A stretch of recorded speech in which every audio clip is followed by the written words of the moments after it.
Olá, eu sou o Matheus Costa, eu estou aqui de novo no projeto Lira Chinesa para responder a pergunta de vocês que seguem o projeto sobre o I Ching, ou mais aportuguesadamente I Ching, também traduzido como o Livro das Mutações, ou Tratado das Mutações, ou ainda Clássico das Mutações. E é o seguinte, nessa aqui nós vamos responder algumas outras perguntas. No vídeo anterior nós já falamos um bocado sobre a história do ponto de vista tradicional e do ponto de vista de acadêmicos da história, arqueologia.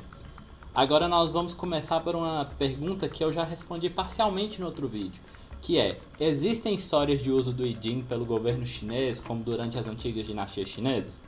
Bem, eu já expliquei no vídeo anterior, né, que na verdade o próprio I Ching nasce dessas consultas oraculares, feitas sobretudo pela elite, né? Inicialmente era basicamente mais a elite que fazia, por mais que se tinha uma certa classe de pessoas, um certo especialista espiritual, que alguns traduzem como adivinho, os Fanshi, e pode-se ter outros nomes também dependendo da época, que eram as pessoas que sabiam fazer essa leitura. E já falamos também como isso foi importante para a própria constituição da civilização chinesa como um todo, especificamente da escrita chinesa, ok? Sabendo disso, durante toda a dinastia Zhou, onde todo o I Ching se formou, seja pela visão tradicional, seja pela visão arqueológica, que ocorreu há 3.000 anos a 2.000 anos aproximadamente em relação a hoje. Então, durante toda essa dinastia sempre foi consultado uma série de oráculos. Mas o que ambas as tradições, mas sobretudo a tradição mais recente de arqueologia e de história, vai afirmar é que houve um processo longo de transformação de uso rituais, que desde daquele uso de fogueiras, uso de ossadas, uso de casco de tartaruga, para um processo do uso de pequenas varetas de uma determinada planta, vocês podem procurar saber, é uma planta bem específica, até a formação de registros que começaram a ser cada vez mais unificados em um livro só, que inicialmente era chamado só de I, era chamado só de As Mutações. Só que com o tempo, né, sobretudo a partir da dinastia Han, há mais ou menos 2.200 anos, surge então a ideia de unificar tudo isso na edição tal como nós a conhecemos hoje, que talvez já tivesse uma pré-edição anterior, mas na dinastia Han foi como sedimentou na maneira como nós conhecemos. E desde então continua não só sendo um material divinatório, mas também filosófico de uso dos governantes chineses desde sempre, mas também como parte assim também da cultura de um modo geral da China. Então não só governantes, mas outras pessoas começaram a ter acesso, e ao longo de séculos e até 2 milênios, digamos que o I Ching se tornou um clássico razoavelmente acessível para toda a população, ainda que não seja inteligível por todo mundo. Ele precisa de um certo treinamento, de uma certa formação, ainda que possa ser autodidata, para entendê-lo. E vocês vão entender melhor ao longo da minha fala o que eu quero dizer com essas formações, o que quer dizer com esses ensinamentos que é preciso ter, né? Mas a primeira pergunta é isso. Agora eu vou falar de um fato que foi muito importante. A transição da dinastia Zhou para a reunificação da China se deu a partir de uma dinastia chamada Dinastia Qin. Essa dinastia, que teve o autoproclamado grande imperador, né, supremo, o Huangdi, como o novo imperador, ele perseguiu alguns grupos políticos que ele não concordava, sobretudo os confucianos. E ele perseguiu os que os confucianos chamavam de clássicos. Só que o I Ching escapou. As duas hipóteses são: a primeira, na verdade o I Ching não era considerado um clássico para os confucianos, e realmente dos confucianos antigos não tem nenhuma menção direta ao I Ching como clássico nas obras dos confucianos antigos, ok? Agora, isso não quer dizer que não era já considerado, isso é uma hipótese. A outra possibilidade é de que, na verdade, o I Ching já era tão bem quisto, né, mesmo que não tivesse ainda esse nome de Jin, às vezes só chamado de I, ele era tão bem visto, tão reconhecido dentro da cultura chinesa de um modo geral, que até mesmo o imperador quis salvar ele da queima de livros, da perseguição aos confucianos e aos seus clássicos, reconhecendo o valor especificamente dessa obra como não sendo só confuciano, mas sendo uma serventia mais geral, inclusive para ele mesmo, né? Então, o fato é, na primeira dinastia que reunificou o Império Chinês, que foi exatamente a que precedeu, a que foi antes da dinastia Han, teve uma perseguição política bem forte e o Yi foi salvo. Né? Essa é uma primeira questão para evidenciar que desde a antiguidade, mas também desde a reunificação imperial da China, tem-se o uso do Yi que continuou ao longo de toda a história. Eu vou falar um pouco mais a partir das próximas perguntas. A próxima pergunta é: o Yi ou já foi usado ou estudado entre acadêmicos chineses? E a resposta é sim, bem fortemente, inclusive. Foi bastante estudado. Né? Então, a própria Annie Chang, nesse livro aqui, História do Pensamento Chinês, ela comenta que o Yi é fonte de inspiração para pensadores chineses durante toda a história chinesa. Não houve sequer um grande pensador que realmente teve um grande impacto na história chinesa que não se deteve num estudo mais aprofundado do Yi. Então, realmente, o estudo das mutações, o estudo do Yi, se tornou um requisito, uma obra clássica. E é importante saber um dos porquês. Um dos porquês é que na constituição de exames imperiais que existiam de alguma maneira desde a antiguidade, que na dinastia Han foi mais fortificado, e lá na dinastia Sui e dinastia Tang, mais ou menos século VII até mais ou menos século IX, século X, esse sistema de exames foi cada vez mais sedimentado, foi cada vez mais institucionalizado, sobretudo da maneira que ele continuou, apesar de haver reformas e refinamentos depois. Nesses exames, então, desde a dinastia Han, já se cobrava o Yi.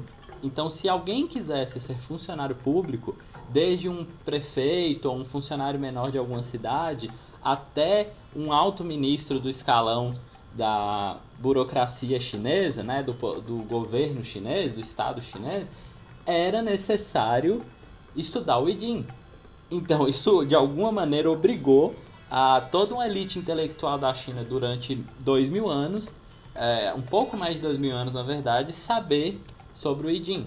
Mas não é só isso, ele inspirou autores desde a antiguidade. O próprio Confúcio, apesar de não usar o termo Jin, não falar de um clássico das mutações nas obras dele, né, sobretudo os Analectos, que é a versão mais famosa das próprias palavras de Confúcio, mas ele já cita e ele cita passagens que são idênticas ao Yi. Ele faz menções a trechos do Yi. O mestre Shun, Xunzi, que é o terceiro confuciano mais famoso, né? Primeiro Confúcio, depois Mêncio, depois o próprio Xunzi. Então, ou melhor falando, da escola dos eruditos, o Xunzi, ele não só cita uma vez, ele cita várias vezes e ele realmente faz recomendações de se ler as mutações. Então ele é a menção mais direta que se tem ao Yi dentro da tradição confuciana antiga, né, da antiguidade pré-unificação. Ele inclusive foi responsável por as gerações da China unificada a partir da dinastia Han ter mais interesse no Yi. Apesar de ele não usar o termo Yi, ele só chega a usar o termo Yi. Depois dele, lá na dinastia Han, teve um autor chamado Yang Shong, que ele gostou tanto do Yi, mas tanto, que eu vou mostrar aqui para vocês uma obra bem rara que se tem aqui no mercado editorial brasileiro, que é essa obra aqui, o Yi Alternativo. E percebam que as linhas são bem diferentes, caso você conheça o Yi.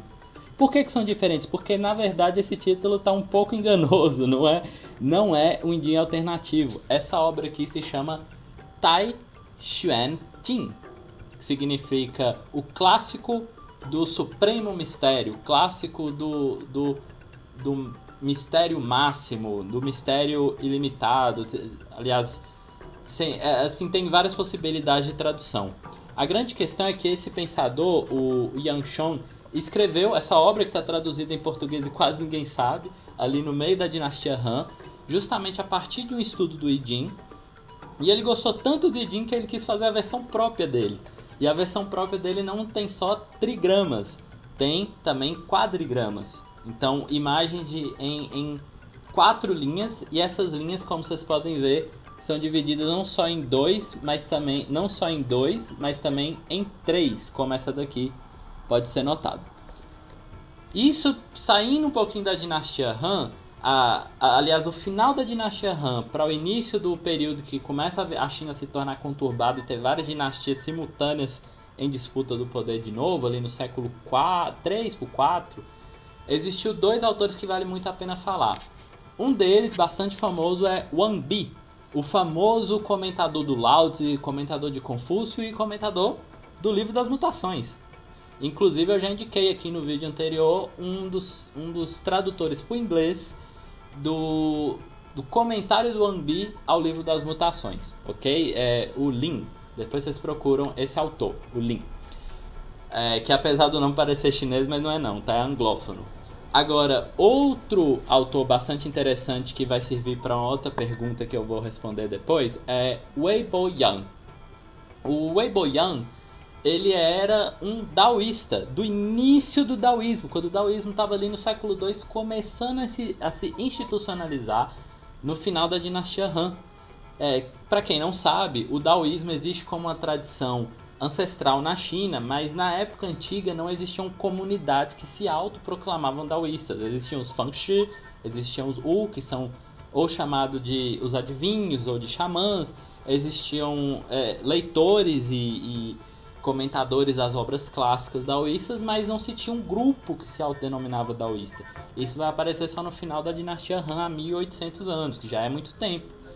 E esse é ligado a esse momento contemporâneo ali do início do daoísmo institucional. O Weibo Yang, ele então começa a fazer a primeira correlação entre práticas daoístas de busca da imortalidade e o I Ching. A primeira relação que se tem registro. Não quer dizer que não houvesse antes, mas não se tem registro de algo anterior a isso, até onde vai meu conhecimento. Quem souber aí, por favor, posta pra gente, vamos compartilhar o conhecimento e vamos saber mais, ok? Continuando aqui a pergunta sobre os outros acadêmicos, lá avançando um pouco para a dinastia Song, eu já falei aqui até mais ou menos século 9 e 10, exatamente entre o século 10 e 11, na dinastia Song, começa a surgir três grandes filósofos que eu vou citar aqui, mas existem muito mais, que eu vou destacar pelo estudo do I Ching. Um deles é o Zhou Dunyi. O Zhou Dunyi, ele é responsável por fazer o símbolo que nós conhecemos como Yin Yang. Ainda não nessa versão, uma versão um pouquinho anterior. Então, graficamente é muito parecida, mas ele que faz a imagem do Tai de Tu, explicando como é que vai parar nessa imagem aqui, né? Ainda que numa versão anterior. E ele vai também fazer um texto comentando sobre isso. Então, ele é um confuciano declaradamente, mas com influência daoísta, claramente, né? Pela forma como ele discute. E nós vamos entender por quê daqui a pouco na próxima questão. Agora, além dessa discussão sobre o Taiji e o Ji, que isso é uma discussão que vem do I Ching, então se você quer entender tópicos da filosofia chinesa a partir do I Ching, o conceito de Uji e Taiji, do sem polaridade e da polaridade suprema, da suprema polaridade. Ou seja, está falando do mundo, vamos dizer assim, um mundo pré-configuração, pré-material como nós o conhecemos e um mundo tal como nós o conhecemos. Por isso que alguns vão dizer que é um mundo metafísico de um lado e do outro lado um mundo fenomenológico, um mundo do que nós podemos observar e ver, conforme a ideia de fenômeno. Né? Mas isso tudo são ideias aproximativas. De todo modo, a ideia de Uji e Taiji, na verdade, tem diversas traduções, não só do Zhou Dunyi. Existem diversas possibilidades de se entender na filosofia chinesa, vai depender de cada autor. E não só em grandes tradições, dentro das tradições tem uma disputa de narrativa, de debate filosófico para saber o que é esse Uji e o que é esse Taiji. Mas eu posso dizer de uma maneira razoavelmente consensual que normalmente se refere a Taiji como esse mundo como nós vivemos, que é caracterizado pelo Yin Yang, é caracterizado pela polaridade. Ok? Agora, como isso, as reverberações disso, é preciso nos aprofundar especificamente no tópico do Uji e Taiji, que não é o ponto agora. Continuando, tem dois autores que vale muito a pena citar também, que são o Shaoyong e o Chen Yi. Sobre o Shaoyong, eu vou colocar uma questão que é muito importante. Lembra que eu falei do Weibo Yang? O Weibo Yang, aquele daoísta que começou a pensar o I Ching pensando em ideias práticas, de práticas espirituais voltadas à busca da imortalidade. Ele começou toda uma tradição, provavelmente não sozinho, né, mas ele foi quem se registrou, que começou a ter daoístas, vários daoístas que começaram a registrar e a praticar uma série de técnicas que se aliavam com o conhecimento do I Ching. Contudo, depois da dinastia Han, o I Ching e a elaboração cosmológica a partir do I Ching perde um pouco de força para outras questões morais e mentais que o budismo traz para a China. E isso só vai ser retomado entre a elite intelectual, que é majoritariamente confuciana, só na dinastia Song, só lá no século X, XI, então quase uns 800 anos depois. Peraí, mas quem estava estudando então? Como é que esse conhecimento vai lá do século III, mais ou menos, para o século X, XI? Os daoístas preservaram. Então, isso é um recado para a gente entender, isso é um exemplo muito importante para a gente entender, que normalmente aqui no Brasil é colocado como se daoístas e confucionistas ficassem brigando o tempo todo. E claro, tiveram realmente disputas entre daoístas e confucionistas durante toda a história chinesa. Mas esse é um caso, o caso do Shaoyong, de alguém que era confuciano, ele é muito bem visto no meio confuciano e também é muito bem visto, textos dele estão no cânon daoísta, no Dao Zan. Então, assim, na obra canônica daoísta que junta todos os textos que são considerados importantes para a tradição daoísta, né? Que isso é feito já há uns 1500 anos, essa coleção. E, por fim, o Chen Yi, eu não vou falar muito, só vou dizer que ele é um grande nome do que é chamado em português de neoconfucianismo. E o Chen Yi, ele basicamente tem uma interpretação que acabou influenciando nada mais nada menos que o Richard Wilhelm, aquele autor que quase todo mundo conhece o I Ching por a tradução dele, que é um alemão do início do século XX, ligado à tradição protestante cristã, e que a tradução dele, por ter o prefácio do Jung, se tornou muito famosa e é muito bem vista, como tendo pontos muito positivos, ainda que por ser do início do século XX tem uma série de problemas que sinceramente eu recomendo a todos não ficar só nela, mas também procurar traduções diretas do chinês para o português, como é o caso dessa tradução do sacerdote taoísta Wu Zhiqiang. Mas claro que fica aí o pedido para quem estiver me ouvindo, seja agora, em 2021, seja mais tarde, por que não você não traduzir o I Ching diretamente para o português brasileiro? É isso, falei bastante.